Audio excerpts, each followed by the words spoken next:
Pourquoi les personnes stupides sont les plus dangereuses du monde?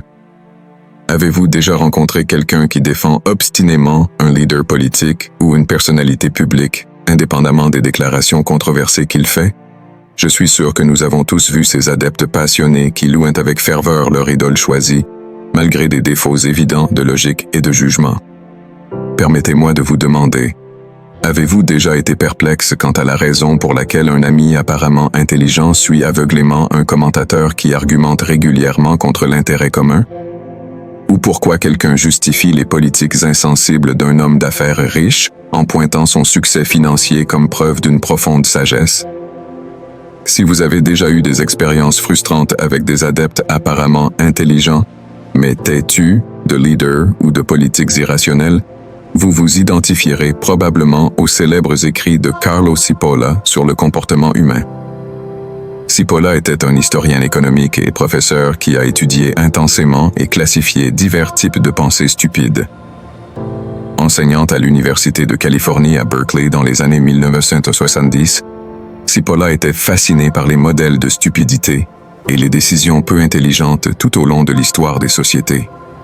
Bien que nous pensions souvent à la stupidité comme à un simple manque de connaissance ou d'intelligence, Cipolla a soutenu qu'elle possède des lois fondamentales et des causes prévisibles, indépendantes d'autres caractéristiques. Son traité satirique, mais perspicace, propose que la stupidité humaine suit des modèles mathématiques distincts qui régissent des choix contraires au bon sens et à l'intérêt personnel. Comme base pour sa théorie, Cipolla a catégorisé les personnes en 4 groupes comportementaux: les intelligents, qui bénéficient à eux-mêmes et aux autres, les bandits, qui ne bénéficient qu'à eux-mêmes en nuisant aux autres, les malchanceux, qui causent des dommages tout en essayant d'aider, et les stupides, qui se nuisent à eux-mêmes ainsi qu'aux autres. Cipolla a soutenu que c'est ce dernier groupe, les personnes stupides, motivés par une tendance innée à prendre des décisions insensées qui nuisent même à leurs propres intérêts, qui laissent perplexes les observateurs intelligents. Les causes de cette stupidité, selon lui, découlent de défauts de caractéristiques comme l'arrogance, l'auto-illusion, l'ignorance persistante, la distraction et plus encore. La première loi de la stupidité de Cipolla affirme que tout le monde, toujours et inévitablement, sous-estime le nombre d'individus stupides en circulation. Par là, Cipolla veut dire que les gens présument qu'à tout moment, ceux qui pensent ou agissent de façon stupide doivent être une petite minorité parmi la population générale. Nous imaginons que les sociétés ne pourraient pas fonctionner autrement si la majorité des gens ne se comportaient pas rationnellement la plupart du temps. Cependant, Cipolla souligne que cette supposition sous-estime combien de personnes stupides existent réellement et combien de larges segments de la population sont prêts à penser et à faire des choses stupides. Un exemple de cela est l'Allemagne des années 1930, quand des millions de citoyens ordinaires ont soutenu les actions extrêmement agressives et injustifiées du parti nazi, permettant d'énormes atrocités qui n'ont apporté aucun bénéfice aux familles allemandes ordinaires. Le monde a été horrifié de constater comment des enseignants, des médecins et des musiciens ordinaires pouvaient permettre tant de racisme et de cruauté effrénée en se laissant emporter par une frénésie nationaliste, au lieu de reconnaître cela comme un moment de profonde stupidité. La deuxième loi de la stupidité de Cipolla dit que la probabilité qu'une personne soit stupide est indépendante de toute autre caractéristique de cette personne. Ici, Cipolla explique que même des personnes riches, éduquées et compétentes peuvent être stupides. Il considérait la stupidité comme une caractéristique humaine, comme avoir les cheveux blonds ou les yeux noirs, et affirmait qu'elle est une variable constante dans toutes les populations. Dans toutes les catégories imaginables, genre, race, nationalité, niveau d'éducation, revenus, il existe un pourcentage de personnes stupides. Il y a des professeurs d'université stupides. Il y a des personnes stupides à Davos et à l'Assemblée générale de l'ONU. Il y a des personnes stupides dans toutes les nations de la Terre. Voyez par exemple les fans éduqués qui deviennent des adeptes aveugles de stars de la musique ou du cinéma, suspendant le bon sens indépendamment de ce que leur célébrité préférée dit ou fait. Le talent et la célébrité de ces stars semblent paralyser la partie du cerveau des fans qui devrait promouvoir la pensée critique. De même, beaucoup de personnes présument automatiquement que les leaders d'entreprise prennent de bonnes décisions simplement parce qu'ils sont riches, mais l'histoire montre que la recherche de profit n'a pas nécessairement de relation avec la sagesse dans d'autres domaines. Ces leaders gagnent des adeptes qui mettent de côté leur propre jugement. La troisième loi de la stupidité de Cipolla établit qu'une personne stupide est celle qui cause un préjudice à une autre personne ou à un groupe tout en n'obtenant aucun gain et même en subissant des pertes. Ce que Cipolla veut dire, c'est que les personnes ou entités qui agissent de façon stupide causent inévitablement des dommages, des problèmes ou des résultats négatifs pour les autres autour d'eux, même quand ils ne gagnent rien de leurs actions stupides et peuvent même aggraver leur propre situation. Un exemple sont les gouvernements autoritaires tout au long de l'histoire qui ont poursuivi des politiques brutales et corrompues au détriment de leurs propres citoyens. Ces régimes ont causé d'énormes pertes financières et souffrances à des millions de personnes, tandis que la classe dirigeante accumulait pouvoir et richesse seulement pour elle-même. Cependant, la plupart des leaders autoritaires ont fini par nuire à leur propre nation lorsque le mécontentement populaire et le déclin économique ont atteint des points critiques. Leur cruauté injustifiée a apporté des dommages à tous, malgré leurs promesses de prospérité, si les gens leur faisaient confiance en tant que sauveurs.